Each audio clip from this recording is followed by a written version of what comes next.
guys, Kaze here. Welcome back. We're back with some more Yakuza Kiss. So, last time, Jeong seems to have run into some trouble after trying to meet up again with her brother. Instead, mistaken for her brother. And has been thrown into a car and they've sped off now to see where we're going.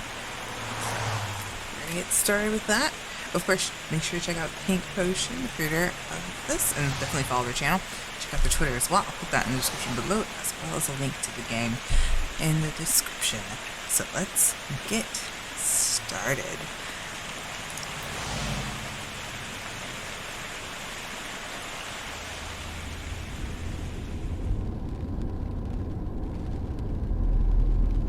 Her eyes opened slowly, but immediately closed again as she almost drifted back into unconsciousness. She fought the seductive pull of sleep and struggled to open her eyes again. This time, she was jolted wholly back into reality. She took a panicked breath and had to suppress a groan when she tried to move her body. Everything hurts. Her stomach and ribs burned like they were on fire. She couldn't see the damage, but she knew it had to be bad. I hope my ribs are okay. She tried to take her mind off the pain and began to look around her. Where am I? Her position was so awkward she had trouble seeing around her, but she quickly realized she was in the backseat of a car that was tearing down the road at a frightening speed. Droplets of rainwater streamed down the car's windows, obscuring any visual landmarks. That is actually really cool looking. How long was I out? She turned her head to look at the two men sitting in the front seats. Where are they taking me? The red-haired man drove the car while the blonde fidgeted with his phone. I need to get out of here. She tried again to get up, but her wrists were bound together behind her back, and the resulting pain in her upper body made her eyes water. She turned her attention to the car door handle. Maybe I could open the door? She envisioned herself falling out of the car at the speed and shuddered at the mental image. I would just leave a wet spot on the highway. Besides, I can't reach the handle with my hands tied behind my back. She tingled to wiggle around trying to loosen the binds, but she froze when she heard Fang start talking to someone on the phone. Boss, you never believe who we just found. Cyan. Some little rat was trying to off himself at the ground bridge. Yes, boss, we're on our way there right now. Cyan? Now that I think about it, I remember him calling me Cyan at the bridge too. She squeezed her eyes shut and listened intently, scared to miss a single word. No, there's no need for backup. He was sweet and docile, actually. We've got him tied in the backseat. Yeah, sleeping like a baby. I was surprised myself. The guy has lost at least 30 pounds, and obviously his edge went along with it. It's called being a girl, but I mean, apparently your eyes don't work very well either. So. I mean, he doesn't meet many. I gave him a few soft pats, and he keeled right over. Like Pansy. Nothing like he used to be in the good old days. You need to put him down. There's no way he's gonna be working for us anymore. I could just pull over and, slit his throat. There was a long pause in the flow of conversation. She held her breath as adrenaline pumped through her veins. Aw, come on, boss. Once a traitor... Oh, of course, boss. You call the shots. I'm not sure, boss. He was staying on top of a bridge, railing, looking weird. It seemed drunk to me. Could be off his rocker or something. Maybe on one of those new designer highs. He used to get fucked up all the time. Didn't ask him about it yet, though I thought you might want to do that yourself. Yeah. Okay, boss. I'll see you in a bit. It was difficult to fully grasp the one-sided conversation, but she understood enough to know that these men really thought she was Cyan, her dead twin brother. Apparently, Cyan had been working for these people for some time, and she had been completely unaware of it, her mind reeling as she tried to process what she had heard. I thought he was just working nights at Eden as a bartender. Now that I think about it, he'd often not come home for days and nights. Sometimes he'd come home just covered in bruises, but he just explaining that extra work as a bouncer. The more she thought about it, the more the pieces began to fit. She gnawed at her lower lip. There were times when I wondered how he could make so much money bartending. I even asked him to get me a job there, but he wouldn't hear of it. He seemed scared when I brought it up. He never let me meet his coworkers or visit the club. He even told me to keep away from that part of town. It all begun to make sense to her now, but she didn't want to believe it. Her brother had deceived her, kept her in the dark. She should be angry at him, but instead all of her disappointment and bitterness was directed at herself. I knew something was wrong. I knew he was hiding things from me. I should have done something. I was an idiot to not see it. Why didn't I push him to tell me the truth? Her anger and frustration overflowed and she bit her lip hard, drawing blood. Who are these people? What did he do for them? Why would he mix with thugs like these? Was it because of me? I would always complain, telling him how much I hated the city, how much I wanted to leave. Just before the accident, he told me we would leave Cyan City and never come back. With every self-flagellating conclusion, her disgust with herself intensified, rooting itself deep inside her heart. Her thoughts were only interrupted when the car came to a sudden halt. She was still lying on her stomach, so she was unable to properly see out the car windows. The man exited the car and her body stiffened as the door next to her slid open.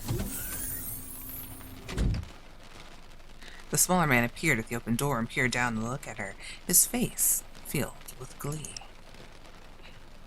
Glad to see her alive and kicking. I hope you enjoyed your nap. The scarred man grabbed her jacket and pulled her out of the car.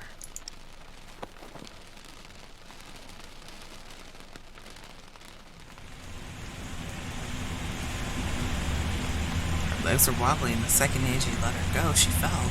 Her knees crashed onto the wet ground. She looked around and saw barren concrete yard surrounded by high metal wall. Behind it was a building that looked like it was an abandoned warehouse. Its graffiti-covered walls were overlaid with dirt and rust. She glanced behind her and noticed that the yard gate was still open. What should I do? I mean, we could try and escape, but she can barely stand, and her arms are still handcuffed. I was assuming you're handcuffed.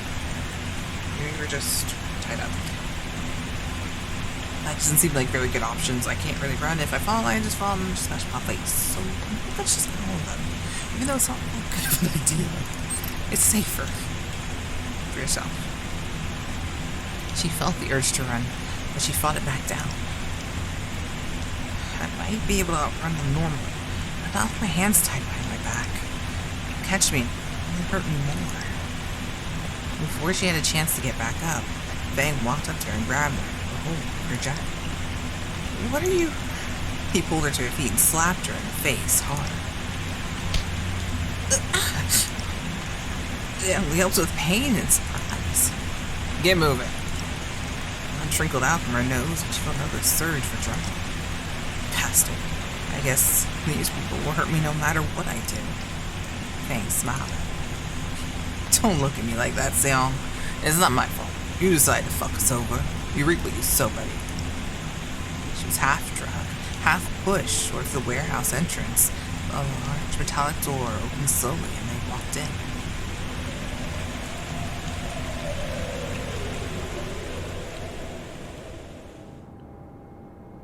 She quickly closed her eyes when a bright fluorescent light hit her eyes. When she finally opened her eyes again, she was stunned. They were in a large white lobby, fully decorated, minimalist design. Everything around her looked new, clean, and expensive. They do really well for themselves, so they're very, very neat. God, there's between the exterior and the interior. It has to be intentional. It seems to me that they're trying to stave off attention. Her anxiety picked up a notch. She felt dizzy and feverish. Cold sweat dripped down her back. This isn't some simple gang of neighborhood hooligans. I'm officially fucked. She was shoved forward unceremoniously. The blonde man led her to the center of the lobby and pushed her down onto one of the white leather sofas. Don't lean on it now. Don't move. She sat still while Fang climbed up the staircase and knocked on the door.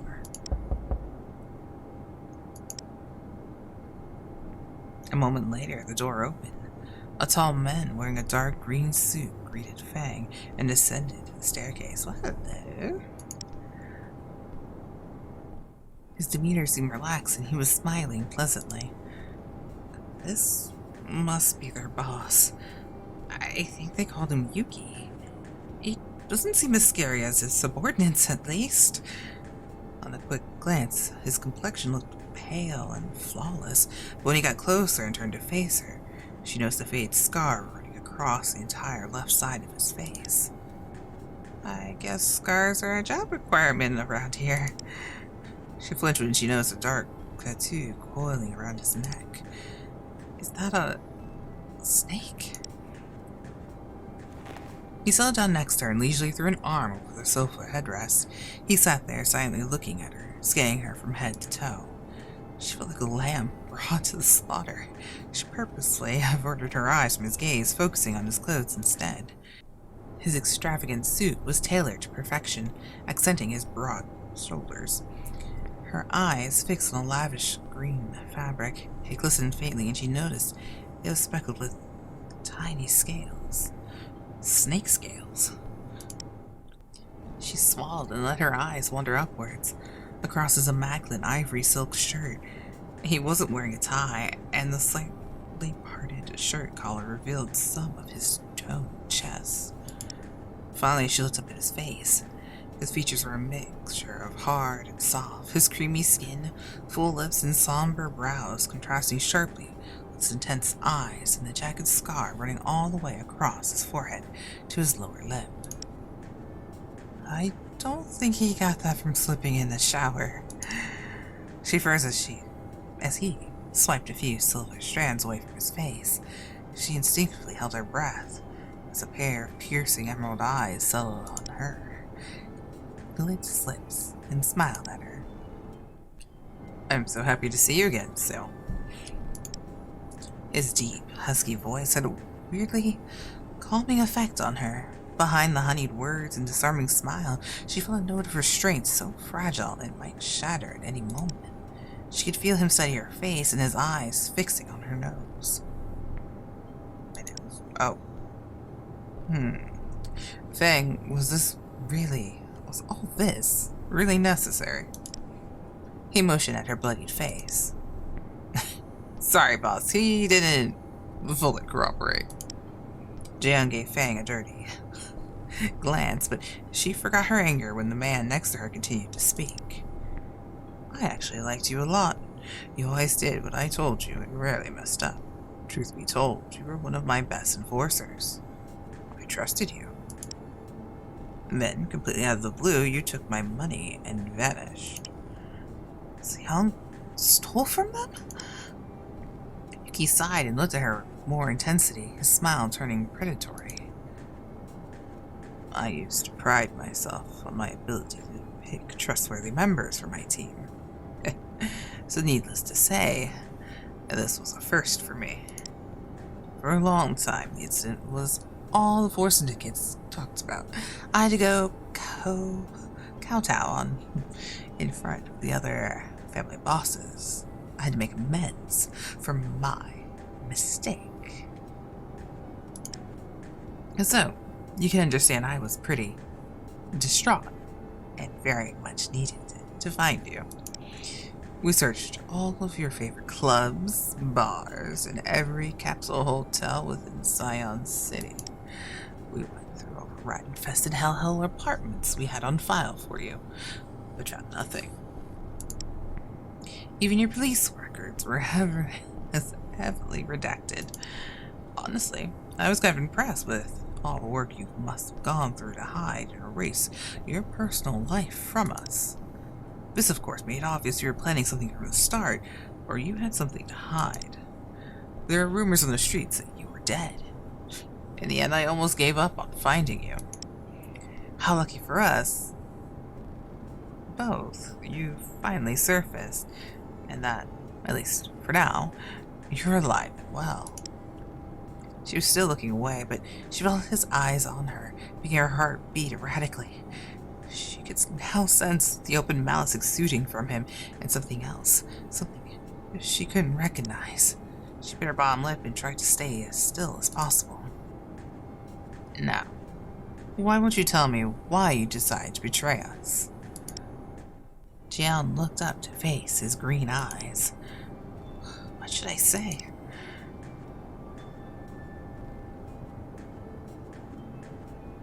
Well, I'm not Seong, or Seong is dead.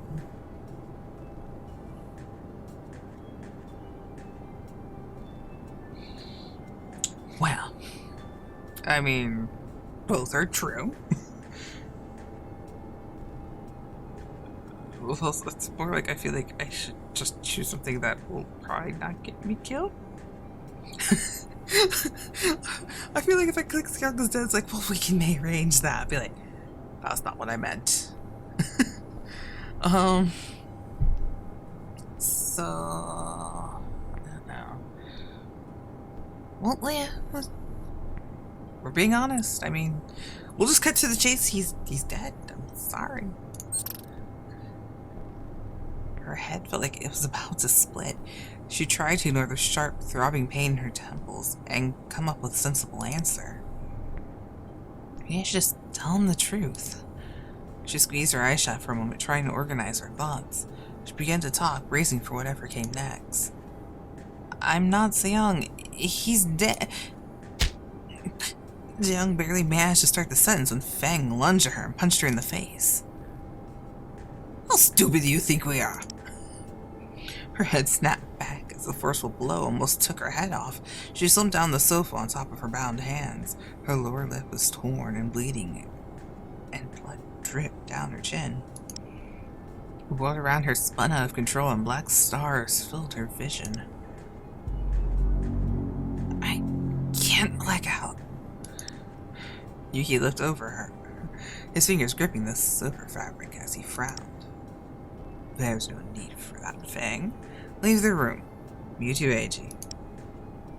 Fang glared at Jeong in frustration. Yuki, he's playing us for a fool. You've got to. Fang instantly shut up when Yuki glanced at him and raised a dismissive hand. It's like, yeah, here. Get out. His tone was cold and dripping with anger.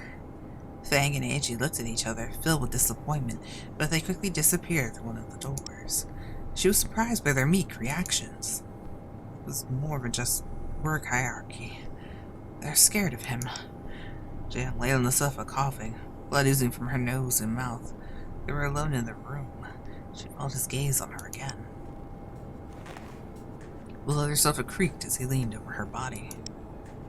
Get off of me. He took a handkerchief from his pocket and gently wiped at her face. Her split lips stung, but as his cool fingers brushed against her cheek, she felt suspended between fear and comfort. She tried to turn away, but he held her in place until he finished wiping the blood off of her. Sorry about that. I'm sure you know Fang can be a bit rash sometimes. Unlike him, I won't hurt you, unless you give me a reason to. He folded the handkerchief and returned it to his pocket. He grabbed her chin gently and turned her to face him. Again, he looked her face over, turning her chin from side to side. It's like, can I help you? There's no point in denying your Seong. You've lost a lot of weight, but I know this face. And as if that wasn't enough, I even know this jacket. I bought it for you. Remember, we were having a party in Eden. That night you were drunk out of your mind, but you still managed to take down Jun's guys. You ripped your jacket in the scuffle, so I got you a new one. His hand ran over the jacket fabric, smoothing over a few creases. I would have brought you a snake synth leather jacket, but you went for the shabbiest, cheapest street stall and chose this one. Sounds like Jeong. He hates spending money on clothes since he always managed to rip them. She was lost in thought for a moment, but then another spell of dizziness hit her. I need to concentrate, or I'm dead. Yuki traced her lower lips with his thumb, and she tried to retreat, her body pressing into the sofa. He had a weird expression on his face, and his touch was oddly tender, almost affectionate. Her heart began to hammer in her chest, his constantly contradictory actions putting her on edge. Finally, the odd look in his eyes faded. He cleared his throat, and his hand lifted away from her face.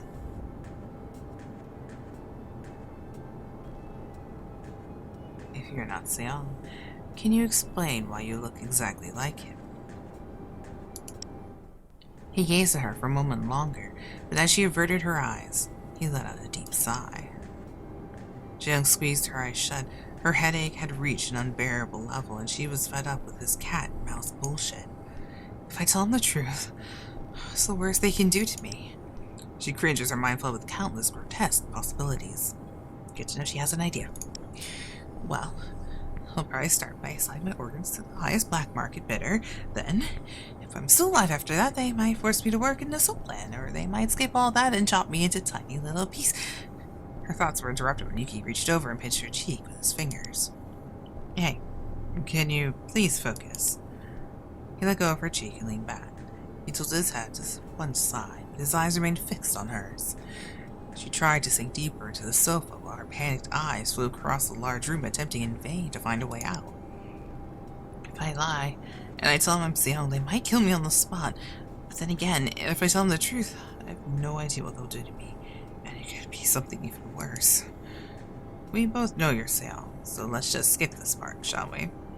Tell me why you took the money. You were like a little brother to me. If you need cash, all you need to do was ask. I'm out of time. What do I tell him?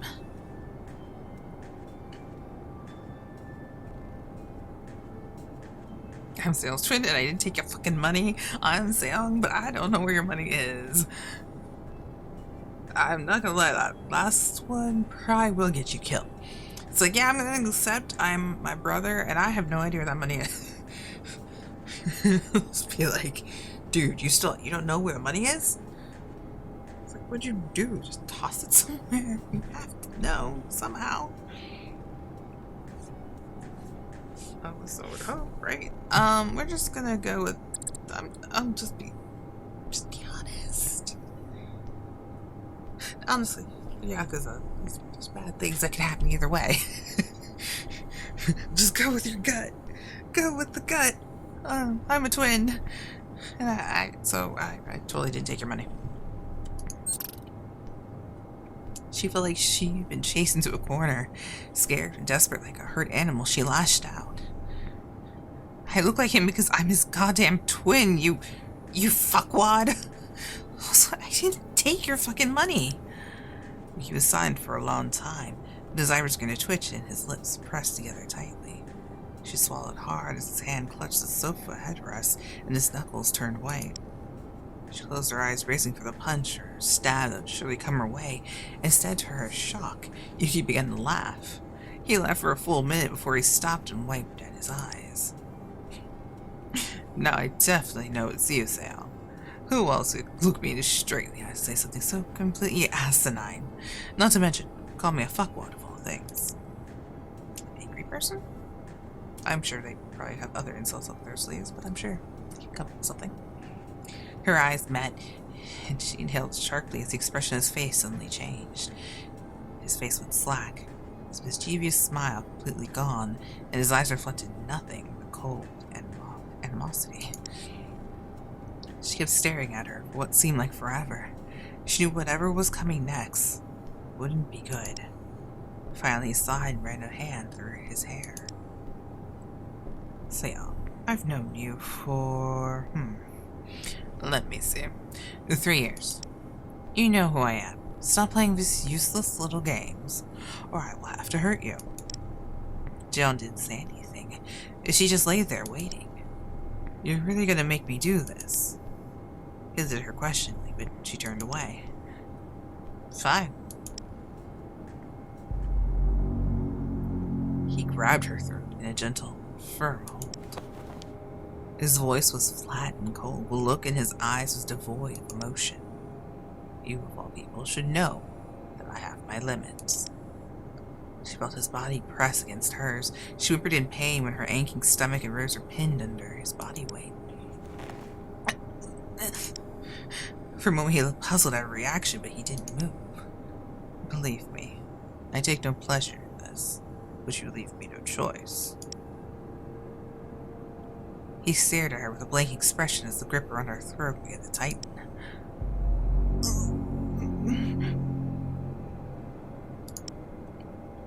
Jeong gasped and stared into his eyes. I don't want to do this, but not answer my questions. Lying has consequences. Her heart beat so fast she felt lightheaded. Her rapid pulse throbbed against her fingertips, sinking into her skin.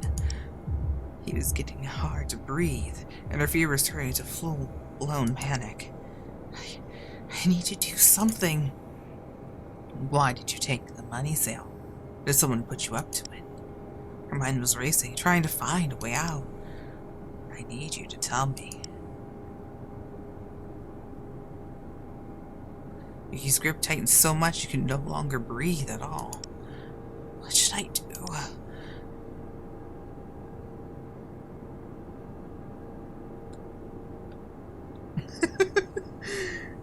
What should I do? Fight or stay still? Shit.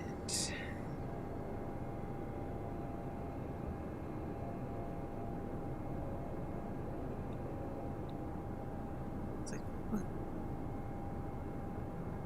I don't think fighting him would be good, but with your life. But I was like, weren't you just trying to kill yourself earlier?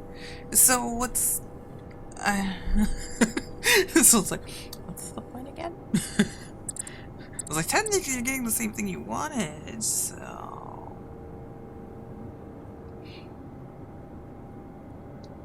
that's the only thing that seems a bit odd. It's like, I need to escape, but I don't want to die. So you still find your life precious enough that you don't want it to happen. Yet deny that you don't want it to happen. Anyway, let us go with... I want to stay still. Again, our hands are bound. How am I going to fight him? Yeah, I guess stay still. Let me know what you guys would have chosen in the comments. I'll stay still, though. Her gut reaction was to thrash her body around and fight him, but as her lungs burned from lack of oxygen, all her fear melted away and her body relaxed. Why fight this? He kept talking to her, but she no longer registered the words. Time slipped by, maybe just a few seconds, maybe longer. As her vision was fading into black, she locked eyes with him in a wide-eyed, glassy stare. Come on, just talk. No money is worth dying for, now is it? Jeong didn't even hear him. She was completely lost in the darkest recesses of her mind. She kept staring in Yuki's direction, but she couldn't see him anymore. Instead, she saw her brother reaching out to her. She smiled at him, longingly, secure in the knowledge that very soon she'd be able to hold him close again. Yuki's face went blank with confusion when he saw her staring at him with a beaming smile of content. Oh shit, I think I broke him. Right then, her body went completely limp in his hands and her eyes fluttered closed. Just as she felt the last remnants of her consciousness beginning to drift off, the hand on her throat let go. Yuki leaned away, looking down at her with indecision. Her face had an unhealthy pallor and her forehead was covered in tiny beads of sweat. She laid on the sofa with her eyes closed. Her body shuddered as she took in a huge, involuntary gulps of air. For some time he looked at her, Her shallow and rushed breaths the only sound in the room. I think I remember now why I initially wanted to recruit you. You're completely nuts, never willing to back down, not even an inch. I'm not sure if it's stupidity or balls, but either way, I like it. It would be a shame to have it all end like this. Besides, this is no fun. I'm not going to kill you. At least, not before you pay back everything you owe me, both in money and reputation. Jeong opened her eyes, but she wouldn't look at Yuki. Her body had burned through the rest of her adrenaline reserves, leaving her shaky and completely drained. He got up from the sofa and forcefully massaged his hand. Fang, get in here. Ledgerman burst back into the lobby, obviously surprised to see Jeong still in one piece. Take him to the bottom floor and give him one of the rooms. Fang was unable to contain his shock. Yuki, you can't be serious. This traitor deserves to have the shit kicked out of him. Yuki sighed in exasperation. Fang, calm down. Yuki looked over at Jeong and pulled her off the sofa. He lifted her shirt up to reveal her stomach. He turned her around, inspecting the damage. Her exposed skin was bruised and discolored all over. I think you've already adequately kicked the shit out of him. Well, at least let me cut off a few pieces. I promise I won't kill him. He needs a pay for disrespecting us, for disrespecting you. Yuki let her shirt slip back down. He rubbed his chin in contemplation, brushing a thumb over the scar running across his upper lip. I appreciate the sentiment, Fang, but I have a nice chat with Seong. He's going to do whatever he takes to pay us back, and I think he'll be more use to us with all his limbs still attached. He glanced at her with a smile. Isn't that right, Seong? She didn't reply, so he grabbed her shoulders and turned her to face him. He leaned in to stare directly into her eyes. Jeong looked right back at him, but she was unable to read his expression. His eyes... There's something strange about them. For a moment she was transfixed by his gaze, but when the grip on her shoulders became painfully tight, she stepped out of it. Sure. Her lifeless voice was filled with surrender. Yuki slipped a hand inside his suit jacket and retrieved his switchblade. Jeong stiffened a little when she heard a click and a sharp, serrated blade pop out. He pushed Jeong around and quickly cut off the zip ties binding her hands. Fang will show you to your room.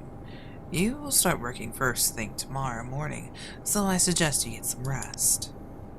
With those parting words, Yuki returned up the stairs and exited the lobby. Jeong felt empty. She had cheated death twice today, but she felt no elation, just numbing defeat. She knew that again the small, sick voice inside her had wanted him to finish the job. She had even tried to provoke him. She looked down at her wrist when the zip ties had left angry red marks. When she glanced back up, she saw a disgusted Fang glowering at her.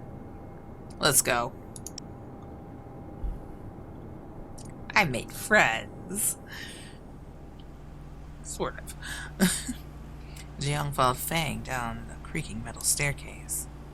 As you well know, this place is under 24/7 surveillance, and I will personally break your legs if I find you wandering. He turned to flash her a saccharine smile. But please, feel free to try. Jeong nodded meekly in acknowledgement. Fang continued to look at her with fascination. What's happened to you? Knowing you, I was expecting more. Like what? I'm not my brother.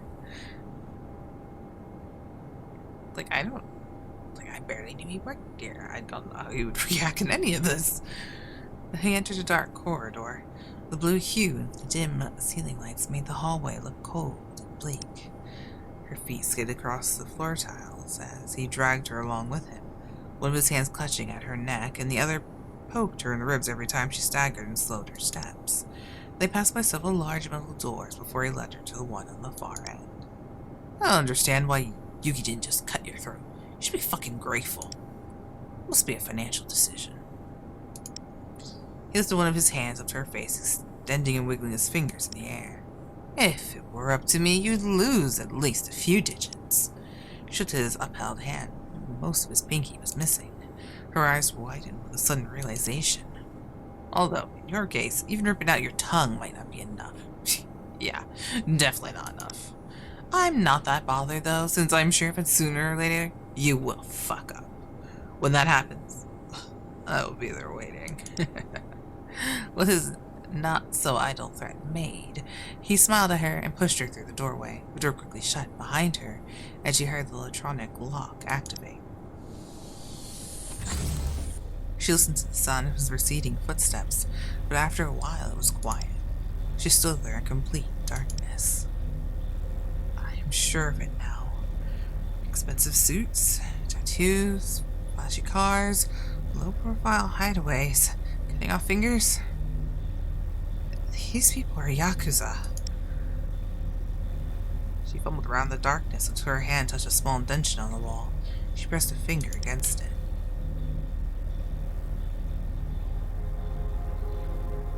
She looked around the now illuminated space before her.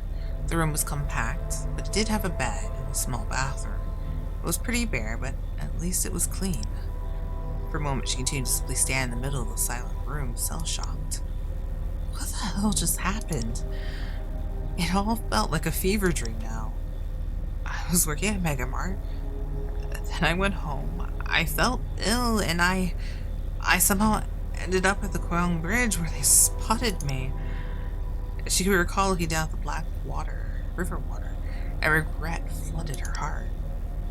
I never thought I'd try and do something like that. A few minutes went by before she shook herself out of her trance. No time to dwell on that now. I have to concentrate on getting the hell out of here. She began to search the room. There were toiletries and other necessities, but nothing useful for an escape. No window to break or air vent big enough to crawl into. She dug through her jacket pockets, finding a piece of lint and a pack of Seong's favorite chewing gum. Yep. It's a great idea to smash my smartphone. Though I'm not sure who I'd call anyway. Joe can't help me. The cops rarely meddle with organized crime, especially if it's the Yakuza. She remembered Yuki mentioning before syndicates. I wish I knew which one they're part of. Syndicates, they all have different reputations when it comes to violence. Though in the end, what difference does it make?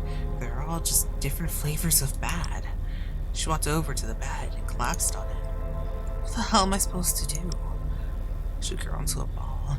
Her body felt like it had gone through a lawnmower, and her headache was still strong. Her thoughts were becoming more and more jumbled by the minute. Was Seong really one of them? Was he a Yakuza?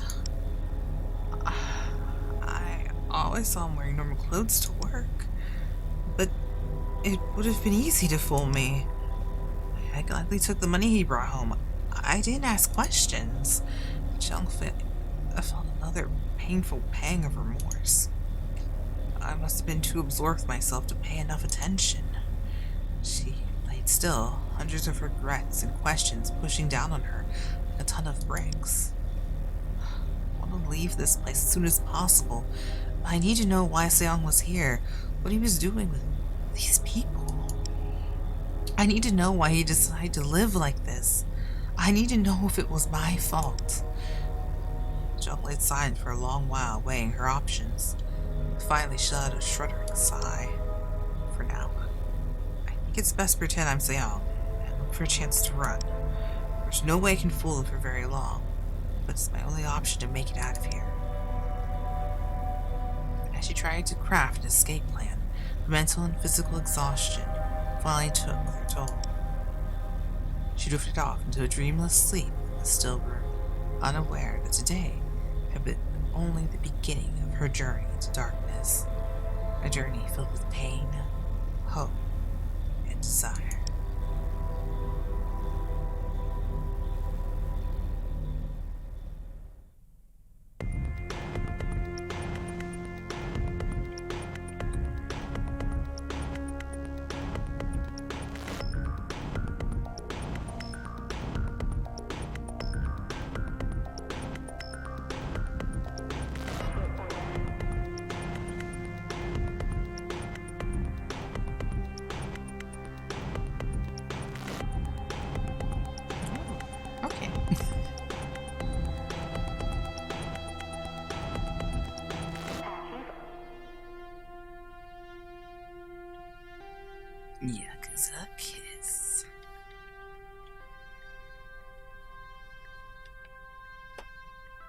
To be continued.